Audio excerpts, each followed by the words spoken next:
Hello, this is Gina Beall, a member of Savant's investment committee and lead research analyst, here with a review of the markets during the third quarter of 2015. You may be glad to finally see the end of the third quarter. It was a volatile one, and global stock markets experienced negative returns across the board. Bonds, however, provided stability to portfolios, with U.S. and international bonds producing positive returns in the 1 to 2% range. The labor market continues to improve, with private payrolls growing now for 67 straight months through September, which is the largest streak since the 1930s. This helped the U.S. unemployment rate fall to 5.1%. Inflation continues to be extremely low at 0.2% and is one of the reasons that the U.S. Federal Reserve has not begun increasing interest rates. On the economic growth front, U.S. GDP moved ahead at an annualized 3.9% growth rate. This was higher than expected and much higher than the 2% growth rate that the U.S. economy experienced since 2009. Looking at this next chart, you can see that the first half of the quarter was relatively tame. However, in mid-August, markets began trending downward. This was also when China's central bank stepped in to devalue the currency to aid exports.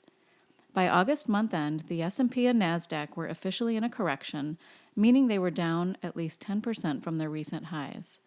Other news in September that kept markets down were the U.S. payrolls number came in below estimates, and that the Fed decided not to raise interest rates at its September meeting. Looking next at the asset class returns, U.S. large stocks were sharply negative for the quarter as worries over global economic growth and readiness for a Fed rate hike took a toll on stocks. Small stocks experienced an even worse quarter, but over the past year have been the better performer, up 1.2%. Over the past 10 years, stocks have had high single-digit performance despite the financial crisis in 2008. International developed markets took a step back from their two-quarter rally and dropped off sharply in the quarter. Within those markets, though, small-cap stocks held up better. Over the past year, small stocks posted much better returns than their larger counterparts. Like the U.S. and international developed stocks, emerging markets also had negative performance. Slower economic growth in China, the recent drop in its local stock market, and the devaluation of its currency contributed to emerging market weakness over the past year. Next, let's look at bonds. Bonds were the bright spot for the quarter with mostly positive returns. Interest rates fell slightly during the quarter with the 10-year Treasury ending just above 2%. In the alternative asset classes, commodities had a negative quarter as energy pulled down returns. The good news is that gas is cheaper for us consumers these days, though.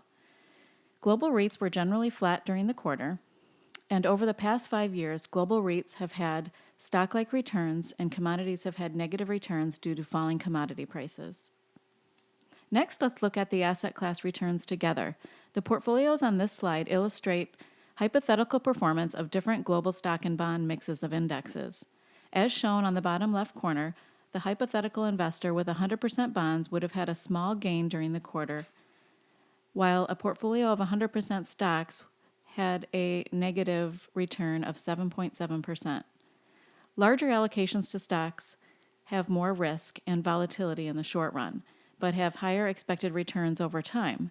This is illustrated by the 5-year returns with particularly strong performance for stocks relative to bonds.